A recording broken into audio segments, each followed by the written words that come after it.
Bonjour à vous tous et vous toutes. Merci pour votre présence aujourd'hui ici dans cette belle région Auvergne-Rhône-Alpes et dans cette belle ville de Vichy qui nous a accueillis avec Laurent de façon remarquable. Nous avons été très bien accueillis, on a bien mangé, mais était bien arrosé. Voilà. Et donc on peut attaquer aujourd'hui ce congrès qui est important. Important, bien sûr, je tiens à saluer tous mes collègues présidents de région, d'outre-mer, bien sûr, et de métropole, qui, sous l'autorité de Carole Delga, notre présidente, essayent de faire en sorte que dans la cohésion, dans la cohérence, et nous l'avons montré lors de la signature de notre tribune dans le JDD dimanche, nous sommes ensemble, avec des perceptions parfois différentes de notre action publique, mais avec la nécessité toujours d'apporter des réponses cohérentes, concrètes et efficaces. Alors, aujourd'hui, les enjeux sont d'importance parce que c'est finalement le premier congrès des grandes associations d'élus. Nous avons donc aujourd'hui à poser des diagnostics sur l'état des lieux de l'Europe, pas du monde, de l'Europe, de notre pays, la France, de nous retrouver aujourd'hui ici, après 2 ans de pandémie, dans lequel, dans le combat au quotidien, nous avons été plutôt, semble-t-il, efficaces, et nous avons des enjeux importants à apporter, des questions à poser au nouveau gouvernement, au président de la République, au Premier ministre, qui nous fait l'honneur de venir là, aujourd'hui, nous écouter et nous répondre et nous parler cet après-midi. Alors, quelle est notre situation? Est-ce que ça va ou est-ce que ça ne va pas? C'est le problème des difficultés que nous rencontrons. Bien sûr, il y a un problème énergétique. Et quelles sont les conséquences sur nos finances publiques? Bien sûr, il y a des investissements à faire, un taux d'endettement à traiter et des fonctionnements à régler. Bien sûr, on a nos budgets à mettre en place avec des collectivités qui, de l'outre-mer à notre métropole, avec les mêmes compétences, ont des difficultés importantes à traiter. Nous sommes globalement, bien sûr, confrontés à toutes ces difficultés avec la volonté de moduler notre raisonnement. On est dans une société aujourd'hui qui est contrainte par 2 types de raisonnement. Un raisonnement qui dit oh, « je suis nostalgique et quelque part je suis résigné. C'était mieux avant et de toute façon on ne peut rien y faire. » C'est un sentiment profond dans la population qui amène après à des votes extrêmes que l'on retrouve assez souvent.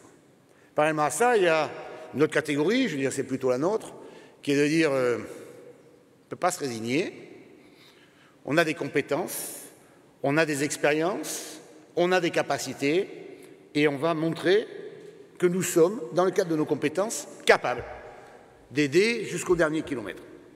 La grande thèse, c'est qu'en fait, finalement, moi qui suis un pro-européen, l'Europe, on doit s'en servir, on doit savoir s'en servir, et on a la compétence pour amener dans nos territoires, chez nos agriculteurs, dans nos entreprises, dans nos universités, des moyens financiers qui viennent abonder nos stratégies politiques conformément aux choix européens. On a nos difficultés avec le gouvernement. Le fait qu'il n'y ait plus la loi sur le cumul des mandats fait en sorte qu'il y a une réelle déconnexion entre le Parlement, qui est légitime, tout à fait, et les territoires où nous avons des élus tout aussi légitimes.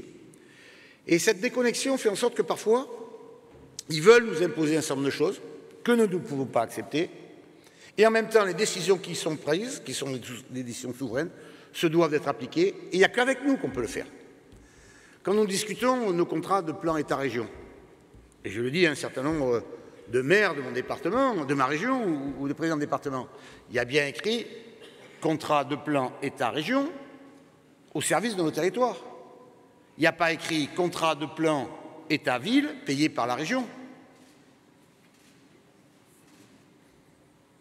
Mais c'est une nuance d'importance dans les arbitrages qui sont les nôtres, dans la fonction qui est la nôtre, pour faire en sorte que nous soyons des organisateurs de l'aménagement de notre territoire, avec des moyens qui nous permettent d'aller au plus proche de nos territoires, mais avec ce lien essentiel des régions.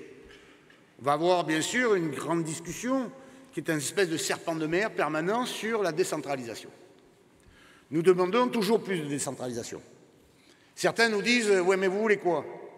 Enfin, on a travaillé avec Territoires Unis quand nous l'avons mis en place, avec les grandes associations d'élus, où nous avons validé avec le président du Sénat, le président de l'Association des maires de France, des départements de France et des régions de France, les compétences respectives des uns ou des autres. Nous l'avons validé et signé ensemble. Nous savons exactement ce que nous voulons. On ne va pas le réinventer. Est-ce que la loi 3D, qui est devenue 4D, qui est passée à 3DS, qui a été votée, correspond à nos aspirations, nos volontés, nos besoins? Ça clarifie, mais ça ne décentralise pas. Et donc, aujourd'hui, au-delà de la décentralisation, est-ce qu'elle peut arriver? Est-ce qu'il peut y avoir une loi de décentralisation compte tenu du nouveau Parlement? Je ne suis pas tout à fait convaincu. Ce que nous demandons, c'est d'avoir un peu confiance dans les territoires, en fait. Ils ne sont pas tous intelligents à Paris et nous complètement stupides sur nos territoires. Et nous avons la nécessité de sortir de la culture du silo de chacun des ministères pour faire en sorte que nous puissions avoir plus de manœuvres, avec plus de liberté, en nous faisant confiance sur nos territoires. Est-ce que ça passe par une nouvelle loi de décentralisation qui ne viendra pas? Ou est-ce que ça passe par des expérimentations que nous pouvons arracher en fonction de la volonté de telle ou telle région qui est spécialisée dans tel ou tel domaine? On voit bien la volonté du gouvernement dans le discours de politique générale de Madame la Première ministre ou du Président de la République. Passons aux actes dans un certain nombre de domaines. Et nous demandons qu'une seule chose, c'est qu'on nous fasse confiance, que l'on puisse travailler, que l'on puisse faire justement cette action sur le dernier kilomètre. Quels sont les enjeux avec les mairies? Ils vont avoir leur congrès avec les départements, ils vont avoir leur congrès. Tout ça est assez complexe, si ce n'est qu'on sait exactement comment fonctionne notre pays. On connaît exactement les grands enjeux qui arrivent. On voit exactement ce qui se passe sur le niveau européen, sur notre continent. Et donc, nous avons la nécessité aujourd'hui, dans ce congrès, ensemble, nous, les présidents de région, les élus, ceux qui sont avec nous et qui sont ici aujourd'hui, de rappeler au gouvernement que nous nous tendons la main et qu'on ne demande qu'à la serrer. On veut qu'on nous rappelle qu'ils peuvent avoir confiance en nous. Et en tout cas, s'ils ne décentralisent pas, au moins qu'on puisse expérimenter sur nos territoires. Et après, tout le reste ira tout seul. Il y a des contraintes financières, il y a des contraintes d'organisation, il faut boucler nos budgets, tout est complexe, mais pour autant, faites-nous confiance. Merci d'être venu à Vichy. Ce congrès, on va voir ce que va nous dire la Première ministre tout à l'heure. Madame Delga, avec la totalité des présidents de région, a organisé ces demandes pour nous, ces désirs pour nos habitants, la confiance des régions vis-à-vis des gouvernements qui doit nous répondre, de façon à ce qu'on puisse avoir un congrès positif et que dans cet environnement, tout ne va pas si mal quand même. On est plutôt en bonne santé, on est plutôt sur un continent ou dans des territoires dans ce pays en paix, dans lequel la démocratie fonctionne.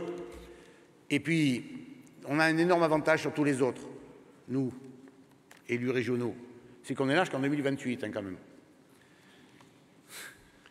Ça donne une certaine stabilité, visibilité, distance. Ça nous permet de construire pour nos territoires, d'organiser une forme d'harmonie pour ne pas tomber dans des excès verbaux, dans des effets de buzz qui sont déstabilisants pour nos concitoyens qui vivent, en regardant en permanence les chaînes d'information, une forme d'angoisse permanente. Vous ne pouvez pas vous lever le matin sans avoir immédiatement une agression extérieure. Il me semble que nous sortons d'une période de vacances où tous les territoires de France ont fait le plein sur le tourisme. Et souvent cet été, je me suis demandé, c'est bizarre moi, tous mes campings, tous mes gîtes, du tout petit au fin fond de mes Alpes jusqu'à mes hôtels 5 étoiles de la côte, tout est plein, tout fonctionne, tout le monde est heureux. Ce soir je me couche, j'allume ma télévision, je suis dépressif. Je ne veux pas être dans le déni, ce n'est pas le cas. Mais quand même, on est dans un beau pays et nos régions sont magnifiques. Merci.